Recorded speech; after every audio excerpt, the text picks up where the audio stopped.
siguiente ponencia por encargo de Arturo Suchán. Es fisioterapeuta por la Universidad de Valencia, profesor asociado a la Universidad Cardenal Herrera, titular del Centro de Fisioterapia, Movimiento y Salud, vocal de la Sociedad Española de Fisioterapia y Dolor y socio de la Asociación Española de Terapeutas de Mano. El título de su ponencia es Ejercicio y dolor crónico. ¿Café para todos? Bueno, en primer lugar, gracias por la invitación. Gracias entre Rafa y Alejandro han acabado con mi ponencia. Así es que, bien, pues pasamos a otro de preguntas. Vale, bien. Vamos a hablar sobre... No es cierto, hay algunas cosas que hay que desarrollar, pero sí es cierto que algunas se han tratado. Entonces, vamos a hablar sobre dolor crónico. Pues, trata toda la jornada y ejercicio terapéutico, que es algo que está muy de moda y que parece que todo el paciente se va a beneficiar de entrenar más, de hacer ejercicio, levantar un poquitín más de peso, con más rango. Bueno, hay que ver si esto es así o no. Y además esto, yo creo que el objetivo principal, después lo veremos, que son dos cosas: entender, reconocer bien al paciente y después también reconocer pues nuestras capacidades como fisioterapeutas y reclamarlas, ¿no? Bien. ¿Qué es el dolor? ¿Cuáles son los factores o en qué medida el dolor es importante? Bien, se considera que el 19% de la población europea, estos son estudios de Valencia y demás, más o menos el 19% de la población europea, una de cada 5 personas tiene dolor crónico. Y además con dolor crónico, como veis aquí, con un alto tanto por ciento de pacientes, el 60%, ven afectada su vida social, su vida laboral, las relaciones, capacidad de conducción, sexualidad, es decir, con grandes implicaciones a nivel personal. Muchos de ellos, el 33%, un tercio, tienen dolores que consideran de alta intensidad y un 67% moderados. Y después, el 19% han tenido que abandonar su actividad laboral, el 13% además han tenido que cambiar de actividad a otra. Con lo cual esto supone no solamente no es un número, sino que además supone una gran tasa de sufrimiento y un gran gasto económico. Bien, los estudios, este es otro estudio sobre prevalencia y años vividos con discapacidad, ¿vale? Pues fijaros, las 10 principales, es un estudio relativamente antiguo, hasta el año 2010, hay nuevos, pero varía poco. Y hasta el año 2010 estas son las 10 principales causas de años vividos con discapacidad. Si os fijáis, entre las 10 principales causas, hay al menos 4 que están relacionadas directamente con el sistema musculoesquelético. El dolor lumbar, el dolor cervical y después otras alteraciones musculoesqueléticas como por ejemplo el dolor de hombro y demás. Después las caídas y el 11º, creo recordar, el 11º estaba relacionado con la osteoartrosis en aquel momento. Y además hay dos más, algunos estudios con migraña que pues hay que hacer ejercicio y los desórdenes depresivos en los que parece que el ejercicio también puede tener un efecto beneficioso, ¿vale? Esto hay que entrecomillar, porque efectivamente no se trata un síndrome depresivo mayor con ejercicio, aunque puede ser coadyuvante si se trata bien y demás. Bien, entonces, estamos hablando de esto. ¿Qué es el dolor? Estas son las definiciones clásicas del dolor. El dolor es una sensibilización, es una experiencia sensorial y emocional desagradable asociada, experimentada y asociada con o que simula un dolor actual o potencial de los tejidos, ¿no? Y después la IASP, la Asociación Internacional para el Estudio del Dolor, habla de un tipo concreto de dolor que es el dolor nociplástico, que es algo así como la tergiversación de la nocicepción, es decir, el dolor que va más allá de la nocicepción, pero que sin embargo de alguna manera se interpreta que existe nocicepción al menos. Bien. Esto un poquitín para cuadrar por una parte la ponencia. La otra es ¿qué es el ejercicio físico? Bueno, pues hablamos de la CCM, habla de actividad física como cualquier movimiento producido por el cuerpo, de manera voluntaria o involuntaria, que aumenta el gasto metabólico, por encima del metabolismo basal. Y el ejercicio físico pues sería en este caso la actividad física planificada, estructurada y repetitiva de movimientos con el fin de mejorar o mantener algunos componentes capacidades físicas básicas, en definitiva. ¿Okay? Bien, esto es ejercicio físico. Y el ejercicio terapéutico, bueno, pues lo define Brody de esta manera. Es la ejecución sistemática de movimientos planificados, posturas y demás, con el objetivo de mejorar los empeños, mejorar la función, reducir el riesgo de enfermedades, mejorar la salud general, incluso mejorar el estado de forma física. ¿Okay?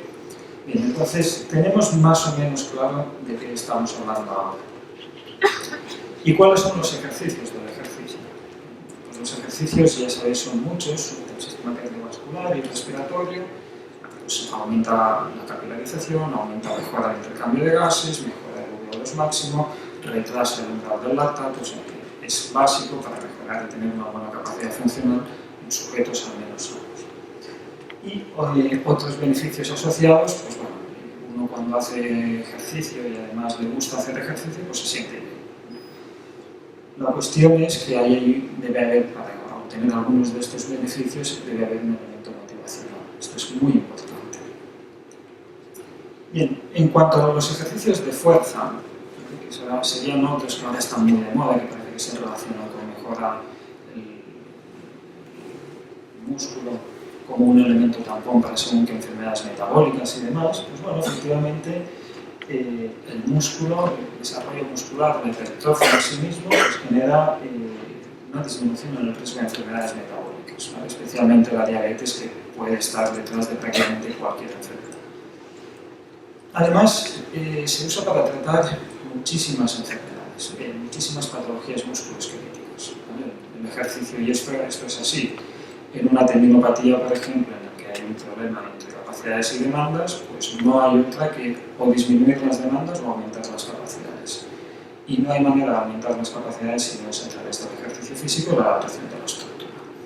Y para esto se necesitan muchas veces actividades de alta intensidad. Es decir, para que haya mecanotransducción, que las células codifiquen la información y pongan en marcha una respuesta que permita mejorar la estructura, bien a nivel estructural o bien en cuanto a su capacidad física, en cuanto a su capacidad de generar tensión o de soportar tensión, se necesita entrenamiento y ejercicio de alta intensidad. Al menos se considera que alrededor, como mínimo, de un 70% de la máxima contracción voluntaria. Es decir, el ejercicio es básico para tratar muchas de las patologías que, al menos en el ámbito musculoesquelético, vemos los fisioterapeutas. Yo me dedico a musculoesquelético, ¿vale? Por tanto no puedo hablar de respiratorio y demás, aunque el ejercicio en el ámbito respiratorio, cardiocirculatorio y demás vuelve a ser básico en el tratamiento, y además con evidencia de mucha calidad. Además, bueno, aquí pongo algún ejercicio en el que los ejercicios isométricos de alta intensidad sin llegar a la fatiga, llegando a la fatiga, al menos en el caso de la tendinopatía, ya se asocian con una disminución del dolor. Sin llegar a la fatiga, se asocian con una disminución del dolor a nivel generalizado. Por tanto, sí, parece que el ejercicio, visto desde esta perspectiva, pues es un tratamiento fantástico para los pacientes con dolor, ¿no? Claro, ¿cuál es el problema de esto? Que parece que es muy fácil pautar ejercicio, ¿vale? Para pacientes con dolor, que cualquiera puede hacerlo, pero hay más miga de lo que parece. Y es lo que vamos a ver ahora. Bien, Macaulay en esta editorial dice, bueno, pues el ejercicio efectivamente produce beneficios similares a la medicación en la mayoría de patologías y en la rehabilitación, al menos en patologías coronarias, en rehabilitación después del stroke, de un accidente cerebrovascular, etc. Mejora muchísimo capacidad en patologías musculoesqueléticas, en patología psiquiátrica, incluso llega a decir Macaulay que bueno, pues la mejor compra para el sistema público de salud es programas de ejercicio, poner a mover a la gente, efectivamente. Pero al mismo tiempo, aquí esto, con la translación con el paso del keynote a esto se ha perdido, dicen no hay nada milagroso con el ejercicio. Y es que no hay nada milagroso con el ejercicio, es decir, primero podemos obtener resultados hasta donde se puedan obtener y además hay que ir con cuidado porque hay veces que con el ejercicio podemos empeorar al paciente. Entonces, ¿a qué nos lleva todo esto? Bueno, pues volvemos al artículo de Brody y vamos a ver qué capacidades, habla de estas capacidades físicas básicas, ¿no? Habla del ejercicio, bueno, pues mejora, son los componentes del ejercicio, la resistencia cardiovascular, la composición corporal, la fuerza muscular, la resistencia muscular y la flexibilidad. ¿Okay? Perfecto. Con estas son las habilidades que vamos a tener que intentar desarrollar. Y en cuanto a habilidades, nos habla de agilidad, coordinación, equilibrio, potencia, tiempo de reacción y velocidad. ¿Sí? Bien. Pero estamos hablando de dolor. Entonces, ¿cuál de estos habla de dolor? Ninguno. Está hablando de cosas con las que podemos intentar modificar otra variable, pero no estamos abordando directamente otra variable. Y este es un elemento clave porque a veces confundimos términos.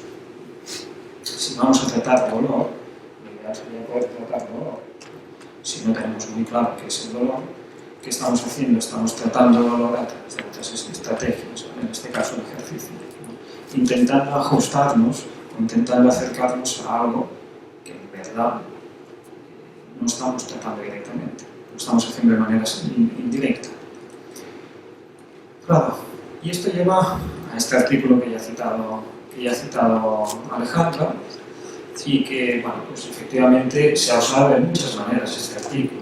¿Vale? Se usa, por un lado se usa para decir, bueno, claro, fíjense, los autores lo usan para hablar de la importancia de los ejercicios de estabilización lumbar. Claro, pero es que estos autores son los que han desarrollado toda la teoría de los ejercicios de estabilización lumbar. Claro, ¿qué dicen? Bueno, es que el dolor es multidimensional, pero dentro de esto, oigan, el dolor es multidimensional, hay muchos factores que influyen en él, pero si entrenamos a los pacientes en mayor estabilidad lumbar, mejora. Hay algunos estudios que apuntan en esta dirección, como también los hay algunos estudios que apuntan a la dirección de que si trabajamos fuerza también mejora, si educamos al paciente el dolor también mejora, si mejoramos su funcionalidad también mejora, pero el caso es que cada vez la epidemia de dolor es mayor. La epidemia de dolor en gasto directo y gasto indirecto cada vez es mayor. La otra cuestión como se ha usado este artículo, esta es como lo usan los autores, la otra manera es, como a veces yo lo he visto en redes sociales, que ¿cómo quieres que te diga qué te pasa cuando el dolor es multifactorial? Claro, esta es la constatación de que no sabemos lo suficiente. Y a mí cuando oigo esto me suena como un poquitín excusa como para decir, oigan, es que no sabemos. Entonces, si no sabemos qué hacemos, lo que funciona a la mayoría de la población. ¿Qué funciona a la mayoría de la población? Ejercicio. Efectivamente, poner a mover al paciente mejora al menos las habilidades y las capacidades físicas básicas que hemos visto antes. Porque la mayoría de la gente no cumple con, en principio, mucha gente no cumple con las recomendaciones de la ACSM, por ejemplo. Y efectivamente el ejercicio mejora la salud del sujeto. Pero de nuevo, volvemos a esto no es lo que estamos tratando otra cosa, ¿no? Entonces, si hacemos esto, nos da pie a que cada terapeuta, el que sea, no habla de fisioterapia, el que sea, aborda al paciente desde su perspectiva preferida. Y este es un problema, porque el paciente viene con su problema, no con el nuestro. Entonces, si lo llevamos desde nuestra perspectiva preferida, ¿qué puede pasar? Pues, bueno, vamos a ver, nos centramos en fisioterapia, pero si hacemos ejercicios de estabilización, ¿qué obtendremos? Columnas más estables. Si hacemos pilates, mayor estabilidad estática. Si hacemos yoga, mayor movilidad. Si hacemos ejercicio aeróbico, mayor resistencia. Si hacemos entrenamiento de fuerza, más fuerza. Pero, ¿qué hay siempre el dolor?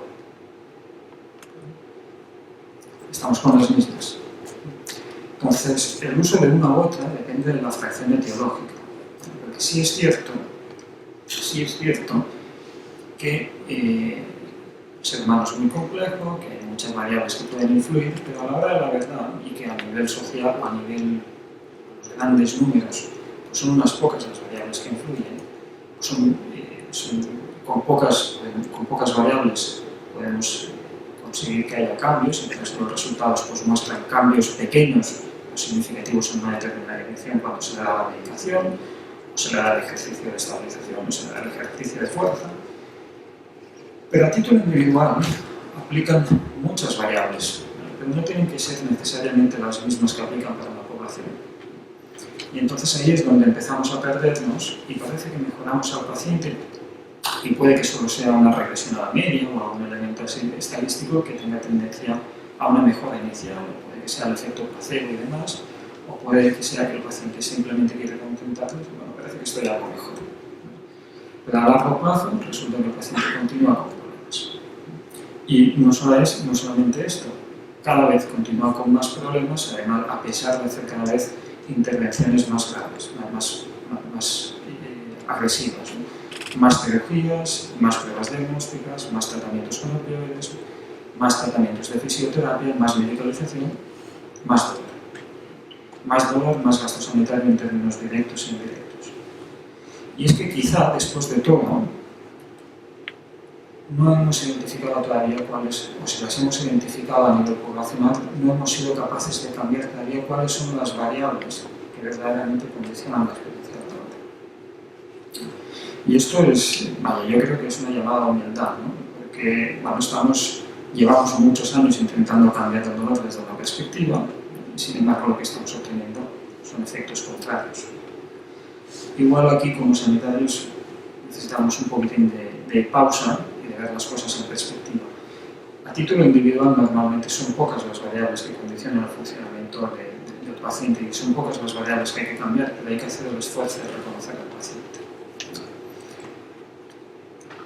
Claro, será la circunstancia de que puede que si entrenamos fuerza en un paciente con dolor, resolvamos el problema.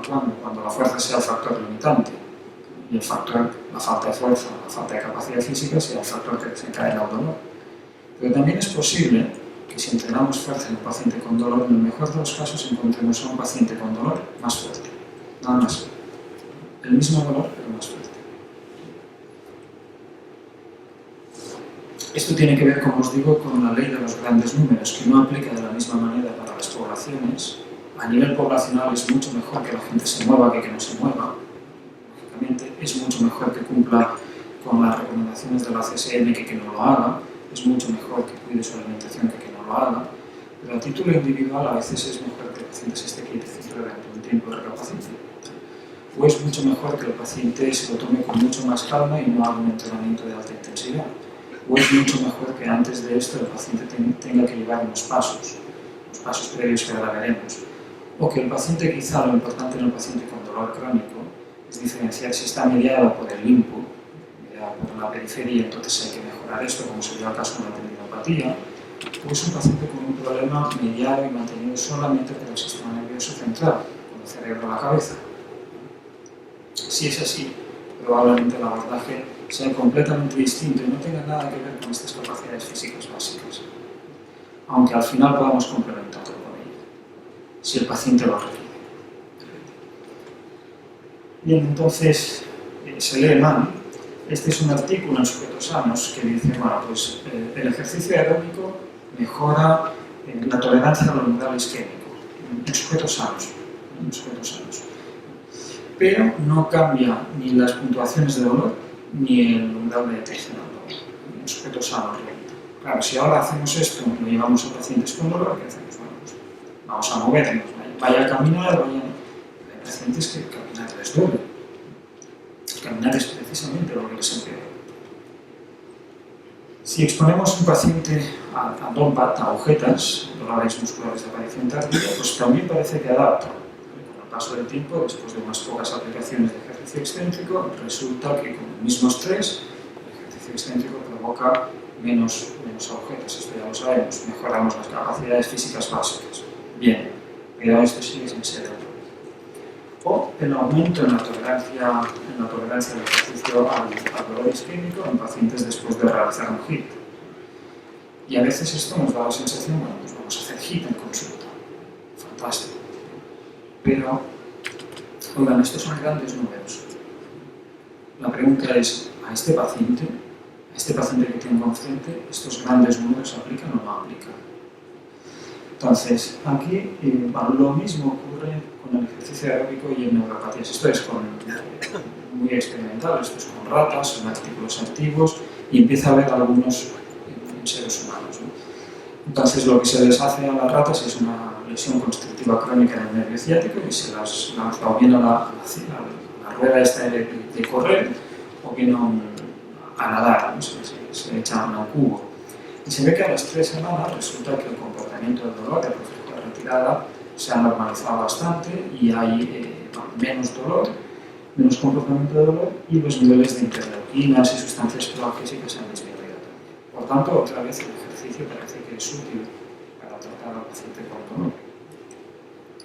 Pero, y a mí este es un artículo, o el resultado de los artículos que a mí me gustan bastante. Este es un artículo de pacientes con dolor cervical. Entonces lo que hicieron los autores es dividir a los pacientes en 3 grupos. Por un lado, el primer grupo son pacientes con dolor cervical inespecífico, que sea esto, un dolor cervical inespecífico en el que no somos capaces de reconocer claramente una fuente. El segundo grupo son pacientes con un whiplash, un latigazo cervical, pero con un perfil sensorial no alterado, es decir, que no tengan una gran sensibilización central y les duele solamente a nivel local. Y el tercer grupo son pacientes con un whiplash, pero un perfil sensorial alterado, les duele todo, les duele en todo el cuerpo, prácticamente cualquier estímulo, y además el frío les duele a nivel local. Estos son pacientes que cuando los ves el primer día piensas, este paciente tiene mal pronóstico, sobre todo si después viene asociado con síndrome de estrés postraumático, vivencias así, mucho estrés relacionado con el propio cerebro. ¿Vale? ¿Qué ocurre? ¿Qué hicieron en este estudio? Aplicaron un programa de estabilidad de columna cervical, ¿vale? Ejercicios de estabilización cervical, durante 8 semanas. Y lo que observaron es que los pacientes del primer grupo, después de esas 8 semanas, mejoraban un 47%, o sea, mejoraban la mitad. Tampoco mejoraban todos, pero uno de cada dos. En el segundo grupo mejoraban el 37%. Un poco menos, pero claro, has tenido un accidente de tráfico después de 8 semanas, pues bueno, puede que haya todavía algún componente inflamatorio, según el tejido que se haya lesionado, etc. Pero lo curioso es que el tercer grupo no mejora. Y no mejoran porque tienen características distintas. ¿Vale? Porque si el paciente tiene características distintas, no se le puede dar un tratamiento similar. Entonces, estos pacientes, probablemente los del primer grupo mejoren con ejercicio, cualquier tipo de ejercicio, probablemente. Puede que ejercicios de estabilidad, puede que ejercicios de fuerza, etc. Los del segundo, puede que también, aunque necesiten más tiempo. Pero ¿y los del tercero? Los del tercero, con un mecanismo patobiológico distinto, pues probablemente necesiten un abordaje radicalmente distinto. No basado en capacidades físicas, basado en otras cosas. Y entonces aquí, bueno, pues Rafael Torres desarrolló lo que él llama, Clifford Wolf también, el dolor complejo, y Rafael Torres desarrolló los identificadores de dolor. El dolor complejo es el dolor que no es consecuencia de una lesión en el tejido o una inflamación detectable o lesión en el sistema nervioso. ¿Es así? Y los identificadores de dolor complejo pues son unos identificadores que nos ayudan a reconocer a estos pacientes. Y oigan, son muy útiles, pero son criterios que no son objetivos para meter a un grupo de pacientes homogéneo en investigación. En consecuencia, ¿qué pasa? Estos pacientes, que no son muchos, no son estadísticamente extraños. No son una rareza estadística. Hay más de los que parecen. Pero estos pacientes, que no son muchos, quedan escondidos en la estadística. Y entre esos grandes números parece que estos pacientes se van a beneficiar del ejercicio, cuando en verdad estos pacientes necesitan un abordaje distinto, como habéis visto en la diapositiva anterior. Entonces, ¿qué hacemos con estos pacientes? Bueno, pues vamos a darle un abordaje radicalmente distinto. Vamos a hacer estrategias de educación al dolor. ¿Vale? Las estrategias de educación al dolor, bueno, Rafa lo ha explicado mucho mejor de lo que podría hacerlo yo, pues lo que permiten es cambiar a corto plazo algunas cosas, permiten cambiar, pero de alguna manera modifican la modulación descendente, después hablaremos de ello, mejoran el dolor y la discapacidad, mejoran la catastrofización, incluso a corto plazo mejoran la cantidad de movimiento, el rango de movimiento. Pero en definitiva lo que conseguimos con esto es preparar al paciente para la acción. Lo que importa aquí es la acción. Y hay dos elementos importantes. Uno es la secuencia. No se puede exponer a un paciente antes de prepararlo. Yo a veces lo explico muy fácil. Los cambios en un sistema complejo a veces solo pueden ir en una dirección. Si yo le doy a un niño una aceituna y se ahoga y está muerto, puedo pensar, bueno, pues le quito la aceituna y el niño revive. Bueno, pues curiosamente parece estúpido porque el niño sigue muerto. Pero esta manera de pensar a veces la tenemos los sanitarios. Bueno, pues aumento de peso, que parece que es aumento de peso, ese es factor de riesgo para dolor de rodilla. ¿Pierda peso? Bueno, pues perder peso no se asocia con una mejora del dolor de rodilla una vez parecido. O si expongo al paciente antes de prepararlo, solo puede salir mal. ¿Qué puede salir mal? Todo. No puede ir bien. Entonces, con esto lo que hacemos es preparar al paciente para la acción. Y entonces, ¿qué implica la acción? Bueno, vamos a ver unas pocas variables, ¿vale? Porque hay muchísimas, pero vamos a ver unas pocas variables. Y vamos a hablar un poquitín de la kinesiofobia. Todos conocéis el modelo del miedo al movimiento, según el cual pues, la ansiedad y el miedo por el movimiento y el dolor llevan a que el paciente cada vez abandone sus actividades, entre los síntomas de desuso, sus estructuras además en general cada vez son capaces de generar reconstrucción. Y además el paciente tiene un estado de ánimo bajo que hace que le preste más atención a las consecuencias negativas de sus actos, con lo cual pues, cualquier mínima molestia se amplifica y es como esto es insufrible. Bien, pues hay evidencias de que si conseguimos eliminar el dolor, si conseguimos eliminar el miedo, el dolor va después. El dolor va disminuyendo de manera progresiva después. Claro, ¿qué habría que hacer en consecuencia? ¿Cuál es la siguiente pregunta lógica? En estos pacientes con miedo, ¿qué es lo que disminuye el miedo? Estamos hablando de pacientes con dolor crónico complejo. No estamos hablando ahora de pacientes con un dolor mantenido desde el tejido. Pero la siguiente pregunta lógica es, ¿qué cambia el miedo a estos pacientes? Lo que cambia el miedo a estos pacientes, se vio en algún estudio cruzado, es la exposición a la actividad funcional. Es decir, a veces nos planteamos, bueno, ¿cuánto peso tienes que levantar? Tengo que levantar 10 kilos, porque mi hijo pesa 10 kilos y tengo miedo a que se me caiga. Bueno, pues empieza levantando uno, después otro, y vamos a hacer una progresión lineal, lo más simple posible, una progresión lineal, y cuando levantes 10 kilos, y si quieres 11 por seguridad, vas a poder coger a tu hijo. ¿Sí? Bien, esto no cambia nada al miedo. Lo que sí cambia el miedo es, bueno, yo estoy seguro de que puedes coger a tu hijo en brazos. Entonces lo que vamos a hacer es poner unos criterios de seguridad, vamos a poner unas colchonetas por si se te cae y lo vas a levantar. Eso sí cambia el miedo. Y una vez cambia el miedo, poco después el dolor va disminuyendo. Y una vez pasa esto, entonces el entrenamiento progresivo puede tener efecto si yo lógicamente, oigan, mírenme, yo quisiera ser jugador de la NBA, ¿vale? Pero es evidente que no doy. Pero además no doy por la altura, pero no doy por otras muchas cosas. No doy porque no tengo capacidades físicas. Si quiero conseguir ser jugador de la NBA, pues tendré que trabajar el físico. Si quiero subir a Pirineos a 3.000 metros, pues después habrá que entrenarlo. Y si quiero hacer un poco de escalada, o ahora que están de moda las carreras estas de resistencia, de fuerza, pues tendré que entrenarlo. Claro que sí, pero antes viene la exposición a la actividad tenida. Esto es muy importante.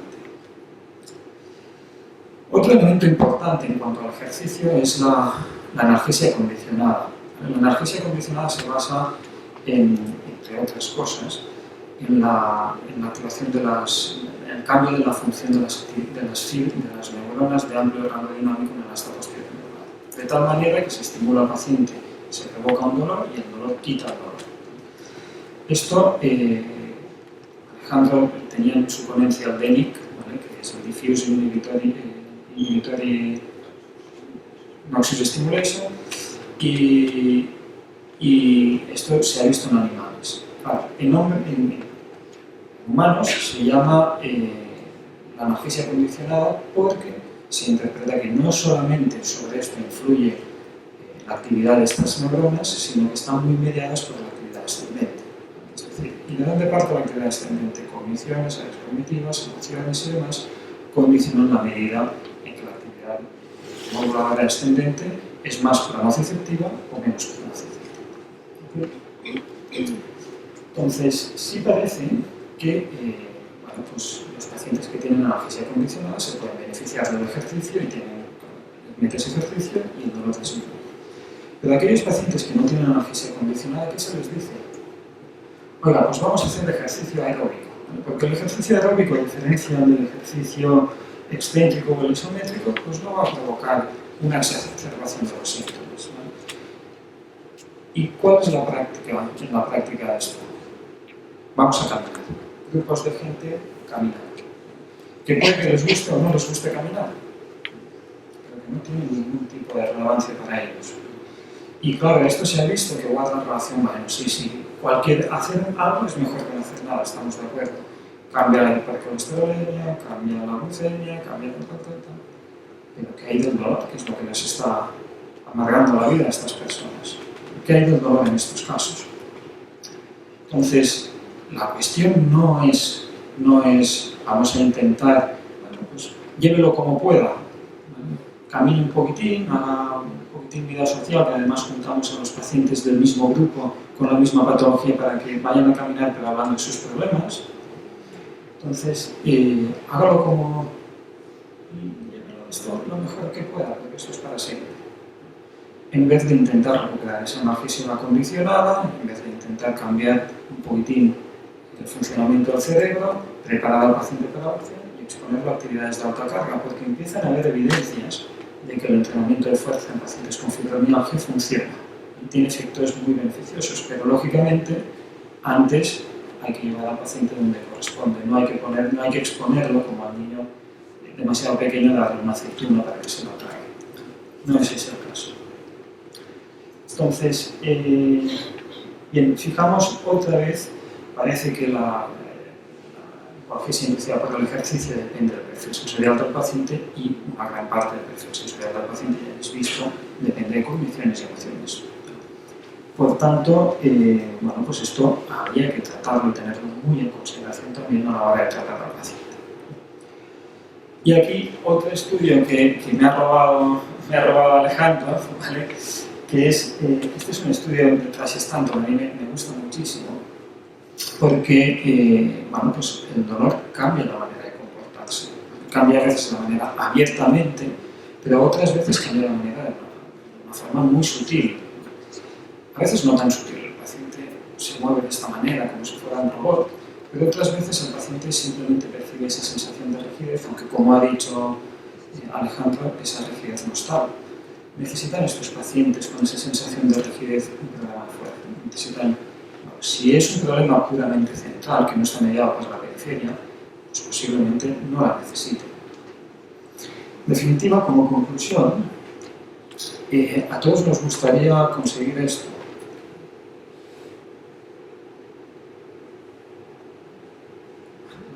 Para nuestros pacientes y pensamos, bueno, pero fíjate, es un paciente con dolor, pero más fuerte.